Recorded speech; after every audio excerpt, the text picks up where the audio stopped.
Hello and good morning to all of you. In last lecture we have studied about the radius of the horizontal curve. We already studied about it, which was the ruling minimum radius, right? So the formula was v square upon e plus f into g, where e is 0.07 and f is 0.15 and v is the design speed. Okay, so in today's lecture we are going to study about the widening of the pavement on horizontal curve, or you can say it is extra widening. Okay, so in widening there are two type of widening. One is mechanical widening, another is psychological widening. So the mechanical widening is represented by Wm, and the mechanical widening is what? It is NL square upon 2 into R. NL square upon 2 into R, where N is number of lane, L is length of wheelbase, and R is radius of the curve. So this is mechanical widening. Moving to the psychological widening. So psychological widening is V upon 9.5 under root R. V upon 9.5 under root R, where V is the speed in kmph and R is the radius. Okay, then moving to the question which is based on the mechanical widening. Question is, calculate the extra widening required for a pavement within 7 meter on a horizontal curve of radius 250 meter if the longest wheel base of the vehicle is expected to be 7 meter, design speed is 70 kmph. तो हमसे यहाँ पर extra widening निकालनी है, which is equals to WM plus WPSY. Okay, the question formula is what? NL square upon 2 into R plus V upon 9.5 under root R. What is the value of N? As you can see that the width of the pavement is what? 7 meter, and for 7 meter you can say the number of lane is 2. ठीक है. L square. L is what? L is length of wheelbase, which we know that is 6 meter. But in this question you can see that the wheelbase is written over here, which is 7. So this is 7 का square upon 2 into R. What is the value of R? The value of R is 250. So this is all about the mechanical widening. Now V upon 9.5 under root R for psychological widening. So design speed is 70 upon 9.5 under root R is what? 250. Here the value of extra widening is 0.662 meter. This is the value of extra widening. If we calculate the total width of the pavement, total width of the pavement, ठीक है, the value will be W plus WE. W is what? It is 7 meter and plus 0.662 meter, then this is equal to 7.662 meter. ठीक है, ये value आ जाएगी हमारी extra widening की. Now moving to the horizontal transition curve. So what is transition curve? Here you can see that this is straight route, this is circular route, this is a straight route. So between the straight and circular route there is a phase of transition. ठीक है. So what is transition curve? A transition curve has a radius which decreases from infinity that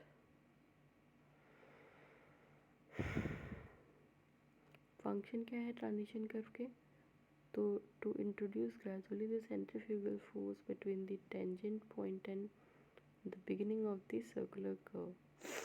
तो transition curve में हमें क्या, जो centrifugal force है वो हमारा ग्रेजुअली एक्ट करेगा between the tangent point and the horizontal circular curve. ठीक है, तो इसके बीच में हमारा जो सेंट्रीफ्यूगल फोर्स होगा ना, वो स्लोली वर्क करेगा, ग्रेजुअली वर्क करेगा। ठीक, to enable the driver turn the steering gradually. अब क्योंकि स्पेस मिल जाएगा तो ड्राइवर जो है वो ग्रेजुअली अपने स्टीयरिंग को घुमा सकता है। To enable the gradual introduction of design super elevation and the extra widening. ठीक है, यानी कि ग्रेजुअली इंट्रोड्यूस कर सकते हैं हम सुपर एलिवेशन को एंड एक्स्ट्रा वाइडनिंग को, अगर हमारे पास ट्रांजिशन फेज है तो। And last one is to introduce the static appearance. Static appearance को बढ़ाने के लिए भी हम ट्रांजिशन कर्व का यूज़ कर सकते हैं। ठीक है, now what is the different type of the transition curve, what are the different types? तो number one is what spiral. Number one is what spiral, which is also called as clothide. तो ये हो गया आपका curve, और ये हो गया हमारा सबसे पहला क्यूबिक पैराबोला हो गया, सॉरी ये हमारा पहला हो गया, रुको, this is cubic parabola, this is lemniscate scale, and this third one is spiral. So there are three type you can say in the transition curve. Number one is spiral, which is also called as clothide. Number two is lemniscate, and number three is cubic parabola.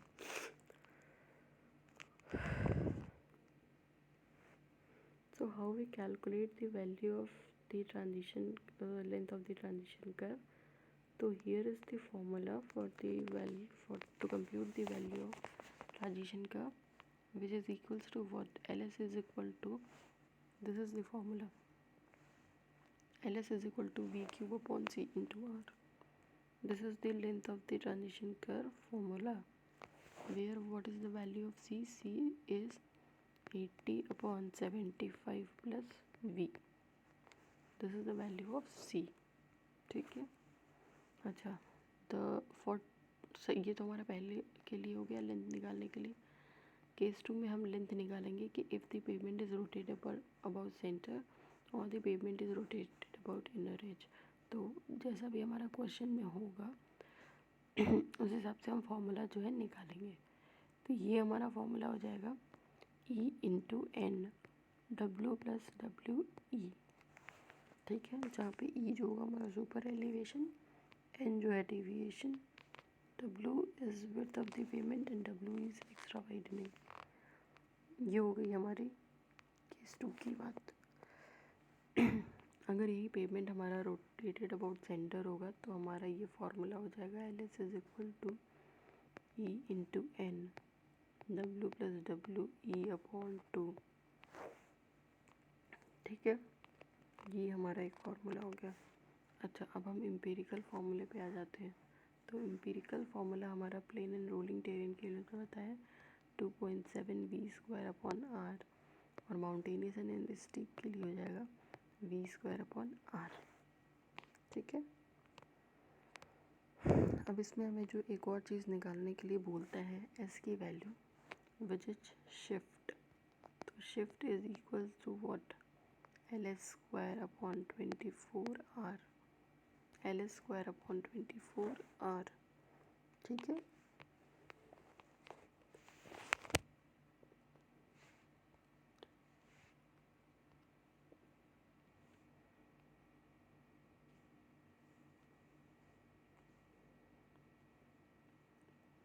this is all about the empirical formula. Now moving to the question. The question is calculate the length of the transition current shift using the following data. तो what are the data? तो design speed is 65 kmph, ठीक है। Radius of the curve is 220 metre. Allowable super elevation, ठीक, about centre line is 1 in 50 and the pavement width including extra widening is 7.5। Okay, तो सबसे पहले हम लोग क्या करते हैं, केस 1 यानी कि हम लोग ये वैल्यू निकालते हैं L S is equal to V cube upon C are.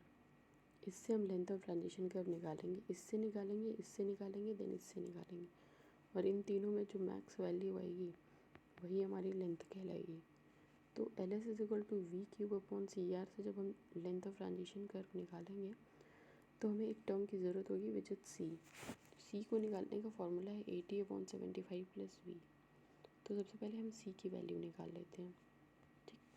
तो C is equal to 80/75 plus V की जगह पे हमारा डिज़ाइन स्पीड कितना है, 65। तो ये वैल्यू जाएगी 80/140 विच इज़ इक्वल्स टू कितना हो गया हमारा 0.57 मीटर पर सेकेंड क्यूब, ठीक है। ये हमारी सी की वैल्यू आ गई। सी की वैल्यू आ गई। अब हम एल एस की वैल्यू निकालेंगे। तो एल एस की वैल्यू निकालने के लिए V cube upon C R करेंगे और यहाँ से हमें एल एस की वैल्यू मिल जाएगी which is equals to 47.1 metre, ठीक है। अब हम आ जाते हैं केस 2 पे। तो केस 2 पे सबसे पहले हमें ये फॉर्मूला है E into N W plus W E, ठीक है। इसमें हमें सबसे पहले तो ई की ज़रूरत आएगी विच इज़ सुपर एलिवेशन। तो firstly we will calculate super elevation. तो the value of super elevation E is, तो ई की वैल्यू हम पहले निकालेंगे। तो ई सुपर एलिवेशन निकालने का फॉर्मूला जो हमारे पास है अपॉन 127 और यहाँ से हम ई की वैल्यू निकाल लेंगे, ठीक है। तो ये जब हम ई की वैल्यू निकाल रहे हैं तो यहाँ पर ई की वैल्यू आ रही है, ठीक है, विच इज़ 0.07, ठीक है। तो हमने यहाँ पर क्या किया, ई की वैल्यू रख के एल एस की वैल्यू निकाली है, क्योंकि पेवमेंट जो था वो हमारा सेंटर एज के अबाउट रोटेटेड था। तो ये वैल्यू आ गई हमारी 39 मीटर, ओके। नाउ केस 3 जो है वो हमारा एम्पिरिकल फॉर्मूले पर है। तो एम्पिरिकल फार्मूला क्या है, 2.7 वी स्क्वायर अपॉन आर, ठीक है। 2.7 वी स्क्वायर अपॉन आर। तो ये हमारी वैल्यू हो जाएगी L S is equal to 2.7 into V square की जगह पे हमें क्या लेना है, 65 का स्क्वायर अपॉन आर की जगह पे 220 जो कि क्वेश्चन में दिया हुआ है। तो एल एस की वैल्यू यहाँ से आ जाएगी 51.9, ठीक है, जैसे यहाँ पर आया हुआ है। अब देखो हमारे पास जो वैल्यू आई है 47.1, 39 मीटर एंड 51 मीटर आई है। अब इन तीनों में जो मैक्सिमम वैल्यू होगी एल एस की वो हो जाएगी हमारी 51.9 मीटर, ठीक, 51.9 मीटर यानी कि 52 मीटर, ये हमारी एल एस की वैल्यू हो जाएगी। अब जब हम शिफ्ट निकालेंगे इसमें तो वो हो जाएगा हमारा L square upon 24 into R, और एल एस की वैल्यू यहाँ पर कितनी है, 52, क्योंकि ये अभी हमने निकाली है, अपॉन 24 इंटू आर की जगह पे कितना हो जाएगा 220। तो ये एस की वैल्यू कितनी आ जाएगी 0.51, ठीक है। ये आ गई हमारी वैल्यू शिफ्ट की। अच्छा, अब हम आ जाते हैं डिज़ाइन ऑफ वर्टिकल अलाइनमेंट में।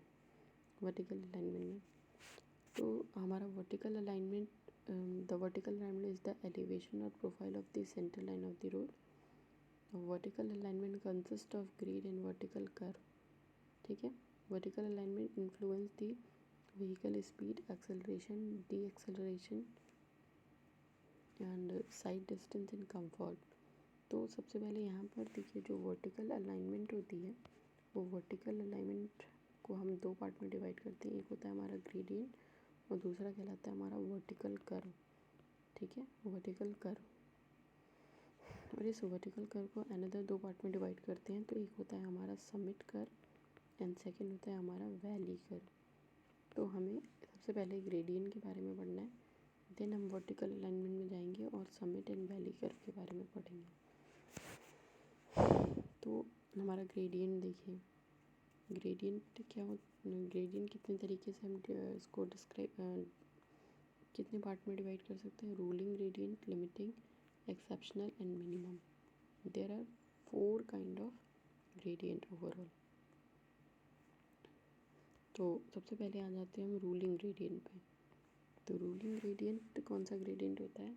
It is the maximum gradient within which the designer attempts to design the vertical profile of the road।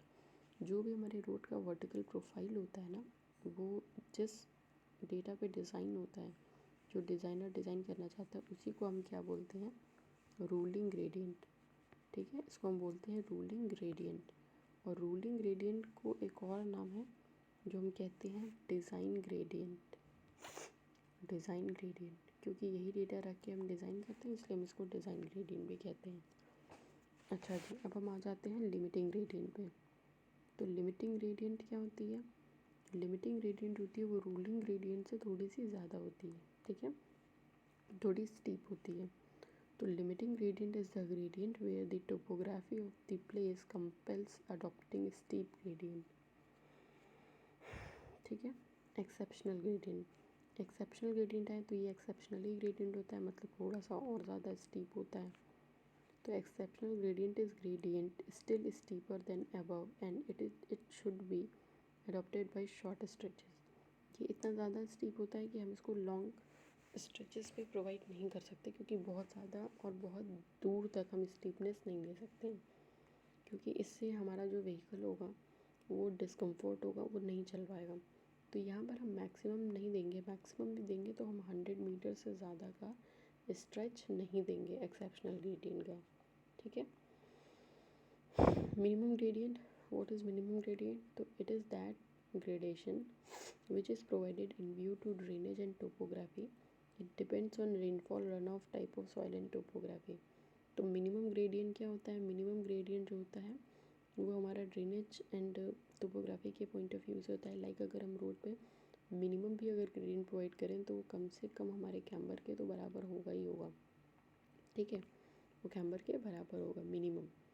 क्यों? क्योंकि कैम्बर हम प्रोवाइड करते हैं, जो भी हम स्लोप देते हैं कैम्बर के फॉर्म में, उसका पर्पस क्या होता है? उसका पर्पस होता है हमारे रेनफॉल को, जो भी हमारा रेन वाटर आ रहा है उसको ड्रेन आउट करने का।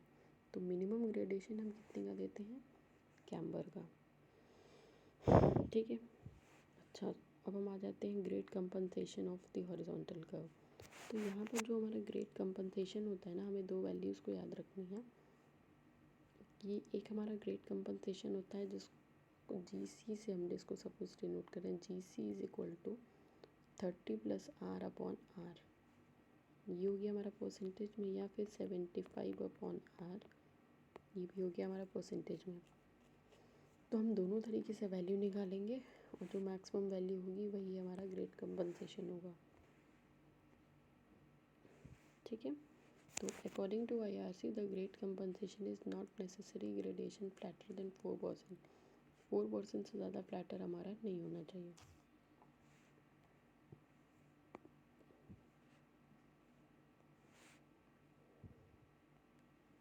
Okay, so this is all about this lecture. We will discuss some vertical curve. Vertical curve consists of valley curve and summit curve. So ठीक है, तो वो भी हम नेक्स्ट लेक्चर में समिट एंड वैली कर्व को डिस्कस करेंगे। Okay, till then thank you so much for watching this. If you have any problem kindly free to contact. Thank you so much.